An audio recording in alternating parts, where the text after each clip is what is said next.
live a whole lot longer in captivity than they do in the wild.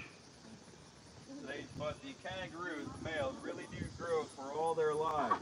The world record for male kangaroo is 6'7", and that is standing on the ground, 6'7". That's a kangaroo named Roger. You can see him on Wikipedia. We do have the size, we do have the genetics and the intent to grow record-sized kangaroos here. That is part of why we bottle feed them for so doggone long, is you don't want huge, unfriendly kangaroos. Yeah. Because males can get significantly over 6 feet and significantly more than 200 pounds. The father of this kangaroo, on the day that ours was born, his father was 8 years old and he was 6'2" and 225, still with 12 years that he could have lived. The father of all of our female kangaroos here just passed, not of natural causes. He jumped in a fence and broke his leg. He was 10 years old. He was 6'4" and 250. So we have the genetics here to make it happen. Say what? That's sad, he broke his leg. Not that sad. He was a very, very aggressive kangaroo. Oh, okay. He did it to himself. Actually, the baby male that's in the stall in there, I'm raising him for that breeder, because the breeder saw our videos of people walking up to the kangaroo going, who's a good boy, getting a kiss.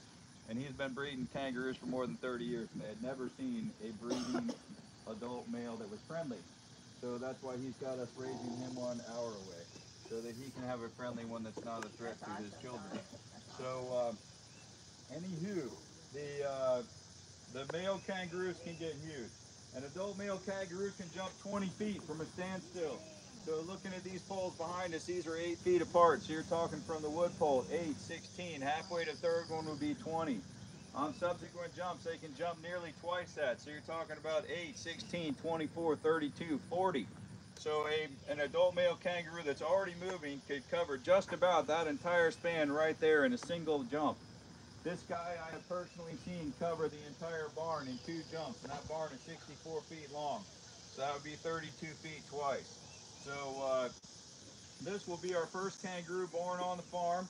You see it with its little back feet sticking out of the pouch. I wish it would turn around and stick the other end out. Oh my gosh. But that one should be on the ground here in about 2 weeks, and then it will be inside for the bottle feeding along with the one you saw in the bag this morning. The other ones out here, those two further from us are Rosie and Josie. The one closer to us is Damani. Alora and Damani are the same age. That's because my daughter's husband is in the Air Force in Italy, and Allora is like, yeah, right, I'm with you, I'm in the conversation, that's the word. That's what that word means. Say what? Said, remember that. Yeah, and Damani is like maybe later, by and by, when I'm good and darn ready.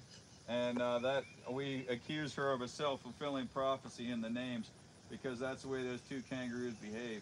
The one walking towards you right there is Rosie. The other one on the far side is Josie. And the other male, who is neutered, is sleeping inside of the house. Kangaroos are called crepuscular animals, which means that they are most active dusk and dawn, and they are laid out lazy all day long, just looking for a shady spot to lay. And kangaroos, when they are walking, they are called pentapeds, which means 5-footed. Front feet, back feet, tail, front, back, tail. The tail provides as much of the motivational force as any of the 4 feet when they're walking. When they're jumping, they would be bipedular or bipeds. They jump only on their back feet. And when they jump on their back feet, that's what puts the springs into motion. So if you look at the backs of their legs, you see the long, tight band going down the back of its leg. That is a spring.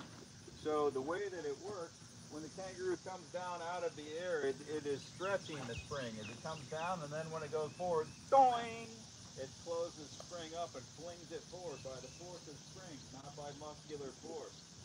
Kangaroos can cover 15 and 20 miles a day in the desert looking for scrub grasses to eat, and if you work out the calorie in, calorie out on that, if the kangaroos were jumping by muscular force, there is no way that they could cover the distance they cover with that number of calories.